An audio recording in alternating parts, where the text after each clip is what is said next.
Hai guys, perkenalkan nama saya Reliana Tamara Simamora. Saya adalah mahasiswa di Universitas Negeri Manado, Fakultas Ilmu Pendidikan Prodi Psikologi. Dan hari ini saya akan membahas tentang keterampilan dan perilaku konseling dan teknik-teknik konseling dan pelaksanaan konseling.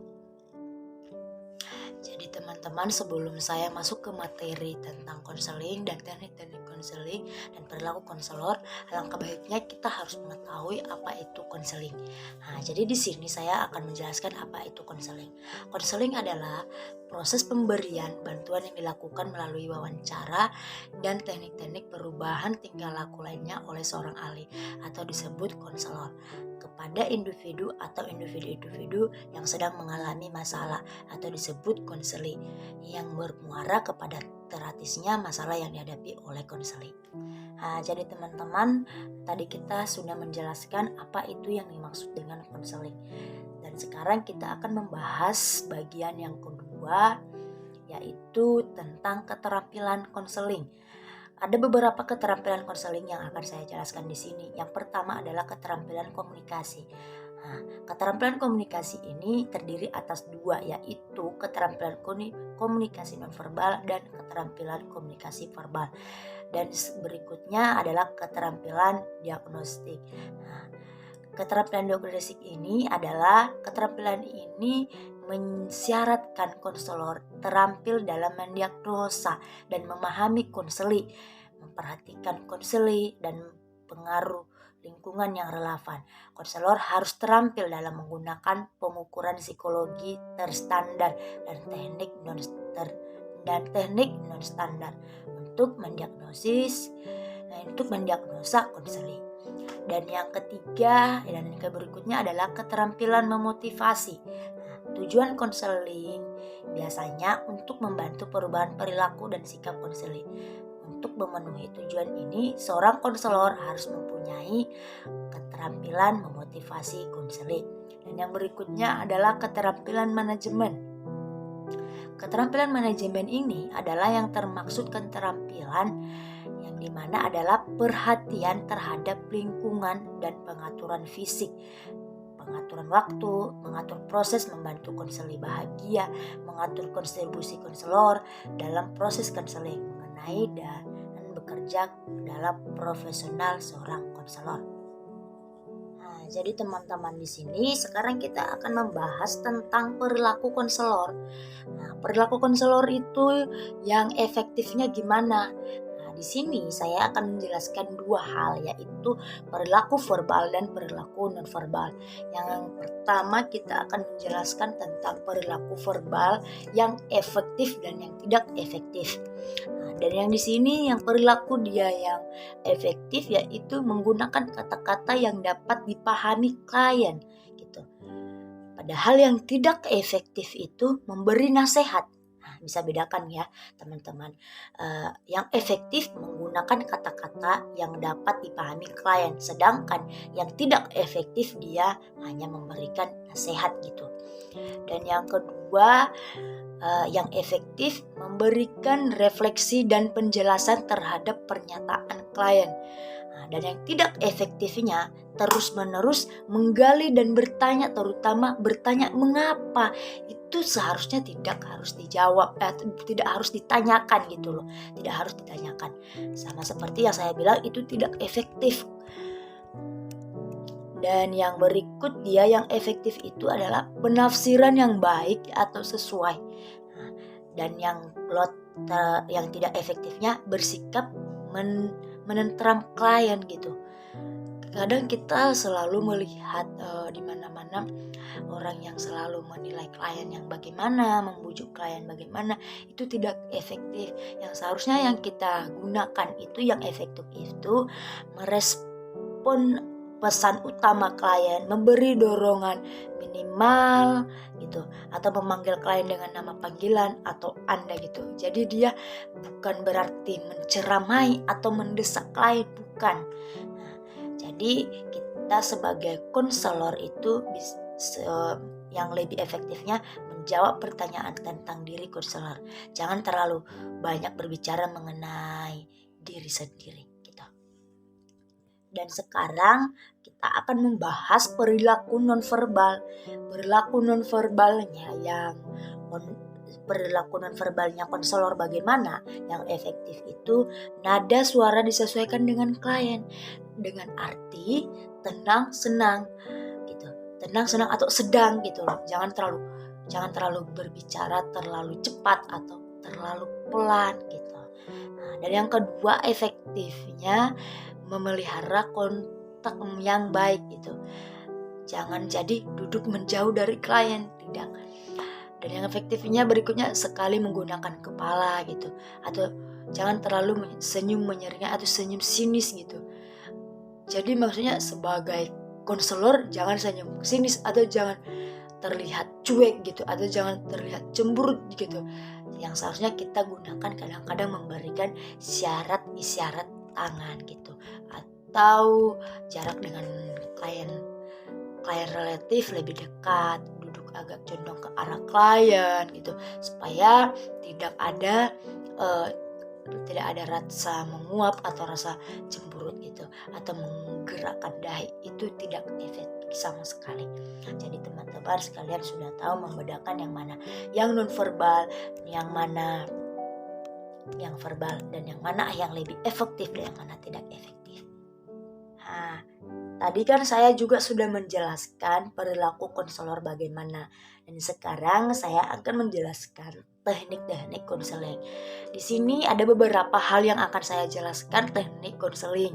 Yang pertama itu adalah teknik latihan asertif. Nah, teknik ini biasa digunakan untuk melatih klien yang mengalami kesulitan untuk menyatakan diri bahwa tindakannya adalah layak dan benar. Latihan ini terutama berguna diantaranya untuk membantu individu yang tidak mampu mengungkapkan perasaan tersinggung, kesulitan menyatakan tidak, menggunakan afeksi, dan respons positif lainnya. Dan yang kedua adalah teknik desensitisasi sistematis. Teknik ini yang memfokuskan bantuan untuk menenangkan klien dan keterangan yang dialami dengan cara mengajarkan klien untuk rileks gitu. Jadi esensi teknik ini adalah menghilangkan perilaku yang diperkuat secara negatif, menyatakan respon yang berlawanan dengan perilaku yang akan dihilangkan gitu.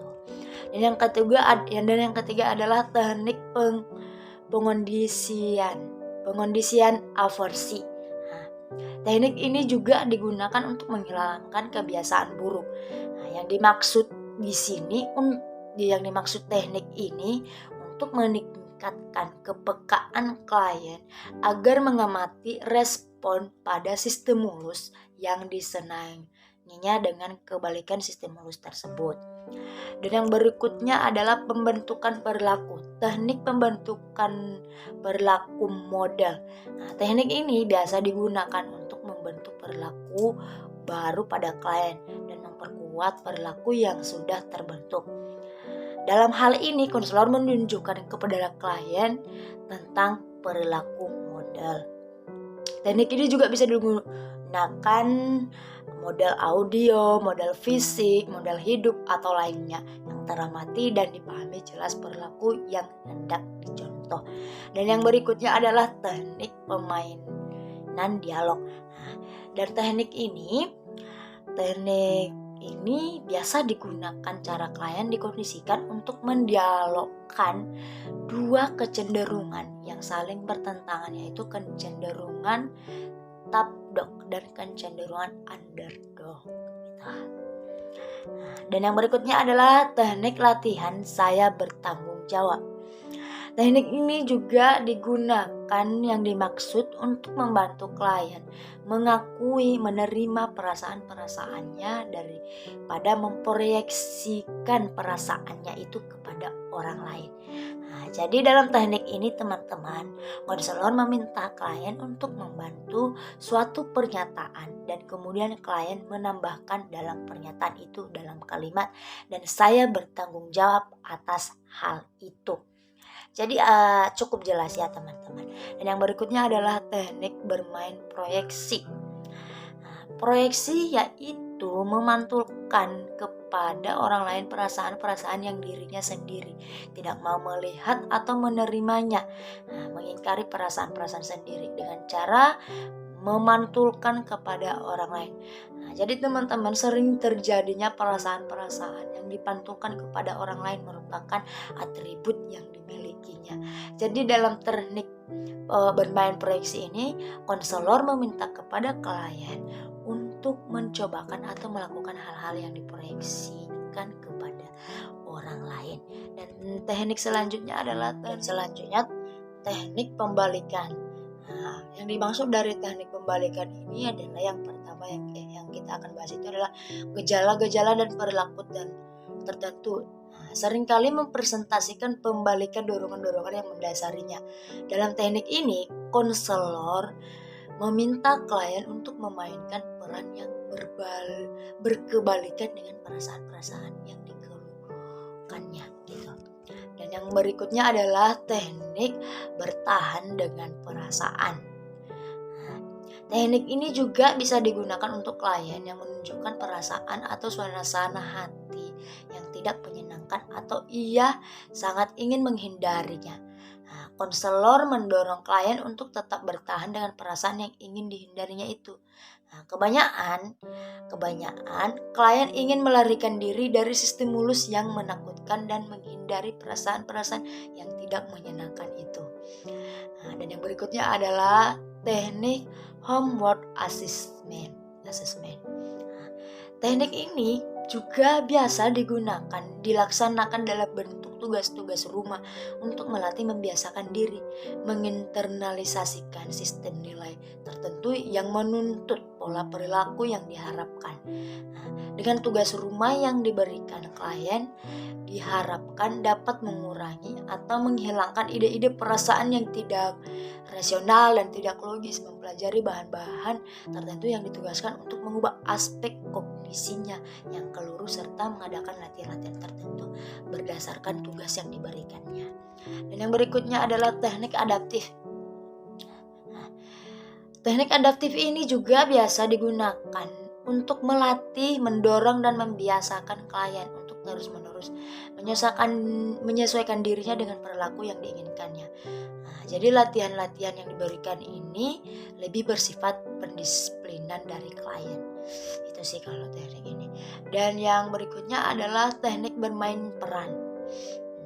Jadi teknik bermain peran ini biasa juga digunakan untuk mengekspresikan berbagai jenis perasaan yang menekan atau perasaan-perasaan negatif melalui suasana-suasana yang kondisikan sedemikian rupa sehingga klien dapat secara bebas mengungkapkan dirinya sendiri melalui peran tertentu. Dan yang terakhir, teknik imitasi.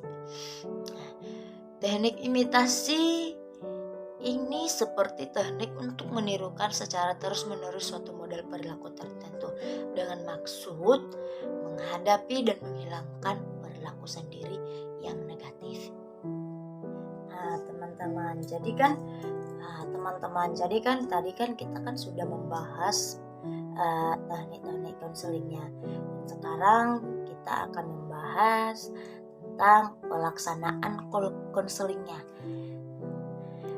Jadi di sini pelaksanaan konsel yang saya ambil pelaksanaan konselingnya yaitu tentang pelaksanaan konseling individu. Konseling individu mempunyai beberapa tahap kegiatan. Di antaranya yaitu pelaksanaannya itu adalah yang pertama perencanaan, dan yang kedua pelaksanaan, dan yang ketiga evaluasi, dan yang keempat analisis hasil evaluasi, dan yang kelima tindak lanjut, dan yang berikutnya adalah laporan. Dan di sini saya akan menjelaskan satu persatu. Yang pertama yaitu perencanaan meliputi kegiatan. Di sini kita disuruh perencanaan meliputi kegiatan yang dimana mengidentifikasi klien, mengatur waktu pertemuan, mempersiapkan tempat dan perangkat teknik penyelenggaraan layanan, menetapkan fasilitas layanan, menyiapkan perlengkapan administrasi. Dan yang kedua yaitu pelaksanaan yang meliputi kegiatan.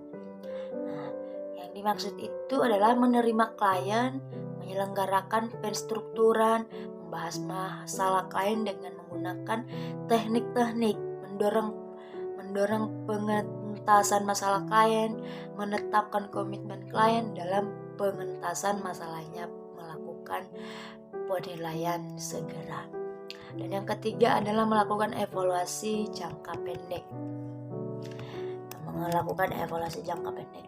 Pasti teman-teman semua sudah tahu yaitu mengevaluasi.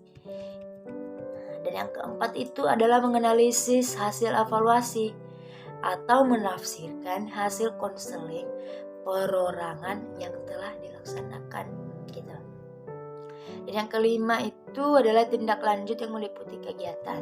Nah, jadi di sini menetapkan jenis arah tindak lanjut, mengomunikasikan rencana tindak lanjut kepada pihak-pihak terkait dan melaksanakan rencana tindak lanjut. Nah, dan yang keenam adalah laporan yang meliputi kegiatan. Nah, di sini menyusun laporan konseling perorangan, menyampaikan laporan kepada sekolah atau pihak yang terkait atau mendokumentasikan laporan. Begitu. Sama seperti contoh ya, sama seperti yang kita ambil yang hari ini yaitu banyak korban bully sampai bunuh diri gitu. Nah, jadi itu adalah beberapa pelaksanaan konseling. Jadi sekian video yang saya sampaikan, beberapa materi yang saya sampaikan, mulai dari keterampilan dan apa yang dimaksud dengan konseling, perilaku konselor dan teknik-teknik konseling dan pelaksanaan konseling. Sudah.